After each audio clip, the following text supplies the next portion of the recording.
All right, grab your coffee or maybe something a little stronger today because we really need to talk about what just happened at 1 First Street. Oh, yeah. Because today is Friday, February 20th, 2026, and the Supreme Court just dropped a decision that quite literally changes the flow of money in this country. It's a seismic shift. I mean, we throw around the phrase landmark case a lot, but Learning Resources, Inc. versus Trump is the real deal. This isn't just dry legal text. Oh, no, not at all. It's the culmination of a high-stakes struggle over billions of dollars, international trade wars, and really the definition of emergency powers. It's the ultimate tug of war, right? The president versus Congress. Who actually holds the power of the purse? And the court just stepped in and cut the rope. They did.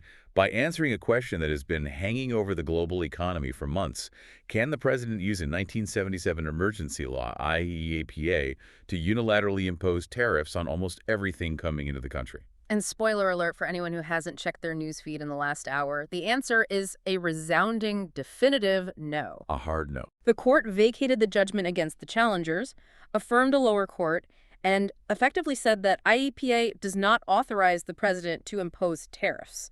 Period. It is a hard stop. But to understand why this matters to you and why the global markets are reacting the way they are today, we really have to back up. Right. Let's unpack the facts. Because this didn't just start with a random lawsuit. It started with a very specific, aggressive strategy from the administration to handle two massive crises shortly after taking office. What exactly did the president do to trigger all this? Well, he cited two, quote, unusual and extraordinary threats. First was the influx of illegal drugs. Ah, right. Specifically from Canada, Mexico, and China. He declared it a public health crisis. Which, to be fair, is a devastating crisis. Absolutely. And then the second threat was economic. Large and persistent trade deficits, which the administration declared to be hollowing out the American manufacturing base. So relying on those two threats, they pull out IEEPA, the International Emergency Economic Powers Act. And the numbers here are just staggering. They really are. I mean, for the drug trafficking tariffs, we saw 25% on most Canadian and Mexican imports. And it started at 10% on Chinese imports. But that was just the beginning. That was the targeted part. Then came the reciprocal tariffs. Right, the baseline 10% duty on all imports from all trading partners. Everyone. Didn't matter who you were. And then the escalation with China was just a dizzying array of modifications. I was looking at the timeline this morning and... It gave everybody whiplash. It really did. The Chinese trafficking tariffs got bumped to 20%. The de minimis exemption for Chinese goods under $800 was completely removed. It is huge for e-commerce. Huge. Right. And then the reciprocal tariffs on China jumped from 34% to 84%. And then literally the next day to 125%. So when you add all that up, the total effective rate on Chinese goods reached roughly 145%. Just economic warfare, plain and simple. But the government didn't hide from this in court, did they? Not at all. They touted the stakes. They projected these tariffs would reduce the national deficit by $4 trillion. Wow. And they claimed international agreements worth $15 trillion hung in the balance. Yeah. They were basically saying, look, this is too big to fail. You can't strike this down. Which brings us to the core legal argument, the weapon the president used. IEEPA lets the president, quote, regulate importation. Now, regulate sounds pretty broad. It does sound broad, but Chief Justice Roberts, writing for the majority today, breaks this down. The core finding is that the word regulate does not include the power to tax or impose tariffs. Because words actually mean things. Exactly. He points out that regulate usually means to fix, to establish, or to control rules. It is rarely, if ever, used to mean raise revenue. Right. And then he looks at the actual list of powers in IEEPA. It says the president can investigate, block, nullify, void, and prohibit. But the word tariff or duty is completely missing from that list. It's missing entirely. And then you bring in the constitutional structure. The Constitution gives the taxing power the power of the purse to Congress alone. Roberts calls it a birthright power of the legislature. I loved the detail about the U.S. Code, too. This was a real aha moment for me reading the opinion. The government couldn't find a single other statute in the entire U.S. Code where the power to regulate included the power to tax. Not one. And there's a really great common sense argument the court makes here, too. A logic bomb, really. The export clause part. Yeah. So IEEPA allows the president to regulate importation or exportation. Same word applies to both. Okay, so if regulate means tax for imports. Then it technically would mean the president could tax exports. but the Constitution explicitly forbids taxing export. You literally cannot do it. Right. Therefore, regulate an IEEPA simply cannot mean tax. It would make the statute unconstitutional. It's such a clean, logical deduction. But the court didn't just stick to the dictionary. They brought out a real heavy-hitter legal concept here, the major questions doctrine. Yeah, the major questions doctrine. This is the court's way of saying, if an agency or the president claims an extraordinary power with vast economic and political significance, they need to point to clear congressional authorization. Vague words from a 1977 law aren't enough. Exactly. You can't just find a massive power hidden in a vague word like regulate. And the history really backs that up, doesn't it? Has IEPA ever been used for tariffs before this? Never. In its half-century existence, no president had ever used it to impose tariffs until now. They use it to freeze assets, sanction oligarchs, that kind of thing. But never to rewrite trade policy and tax consumers. Right. So this lack of historical precedent, combined with the billions of dollars at stake, made the court highly skeptical. They basically ruled that Congress wouldn't pawn off such a huge policy decision without saying so clearly. So that's the main holding. The tariffs are struck down. But while all the justices in the majority agreed on the outcome, they had some fascinatingly different ways of getting there. The concurrences are incredible. Oh, the concurrences are wild. We have to talk about Justice Barrett's babysitter analogy. Yes.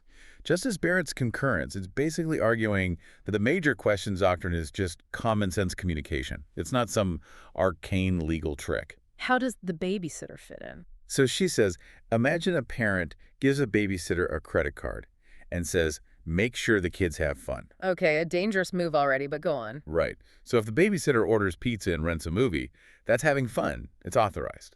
But if the babysitter packs the kids in the car, takes them on a road trip to an amusement park, gets a luxury hotel, and maxes out the credit card. Technically, that is also fun. Technically. It fits the literal definition of fun. But common sense says it wasn't authorized. Context matters. Exactly. Barrett says the word regulate shouldn't be stretched to include extraordinary powers like unchecked tariffs, just like have fun doesn't authorize a cross-country road trip. That is going to be taught in law schools for years. Now, Justice Gorsuch took a totally different route. He did a deep dive into history. Oh, he went way back. Gorsuch wants to prove this doctrine isn't new. He cites English common law involving the Company of Cutlers. The knife makers. The knife makers. He's citing the King's Bench to show that courts have always required clear statements for extraordinary powers. He argues this whole concept exists to protect against the accretion of power in one single person. It's an anti-tyranny measure. Basically, yes. And then you have Justice Kagan's approach. Right. She was joined by Sotomayor and Jackson, and they didn't even invoke the major questions doctrine. Not at all. Kagan just did straight-up statutory construction. She looked at the text.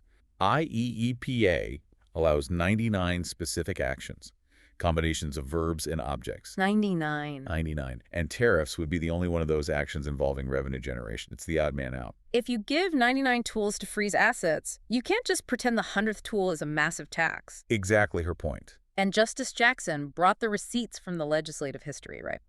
She did. She looked at the actual House and Senate reports from 1977. They explicitly stated IEPA was for freezing or controlling assets, not taxing them. So you have this massive wall of textual, historical, and common sense arguments saying the president can't do this, but not everyone agreed. No, they didn't. We need to turn to the other side. Justice Thomas and Justice Kavanaugh dissented, and Thomas's argument is really unique. It really is. Thomas focuses on the non-delegation doctrine, but with a twist regarding history and foreign affairs. Right. He makes this distinction between rights and privileges. How does that work? So Thomas argues that while Congress cannot delegate its powers over things concerning life, liberty, or property rights, importing goods is different. Importing isn't a right. According to Thomas, importing is a privilege. You don't have a fundamental right to trade internationally.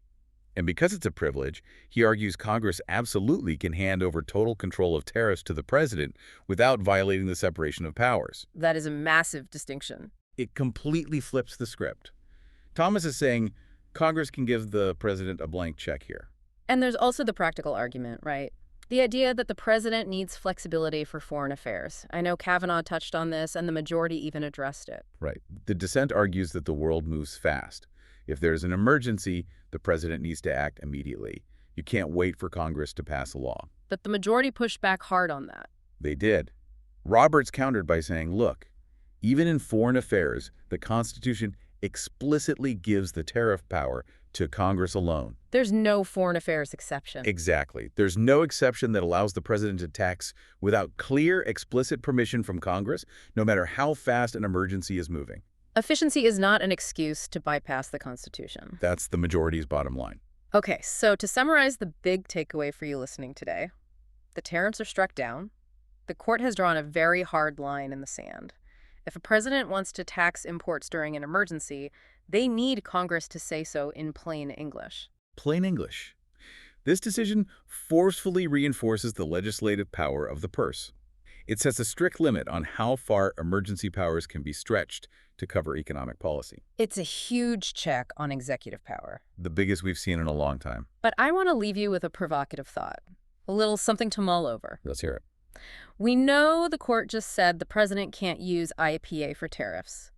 But the emergencies, the pandemics, the supply chain issues, the economic threats, those are becoming more complex, not less. Absolutely true. So if the executive branch can't act unilaterally, will Congress eventually just write a new law that explicitly gives this tariff power away? Oh, that is the question. I mean, Congress hates taking tough votes. Will they just pass a new version of IEEPA that literally hands the purse strings to the Oval Office to avoid the political fallout? Or was this ruling the final check on power the system desperately needed to force Congress to do its actual job? It's going to be fascinating to watch how Capitol Hill reacts to this. They asked for their power back, and the court just handed it to them. Now they actually have to use it. We'll see if they can. We certainly will. Thanks for taking the deep dive with us today. Thanks for listening.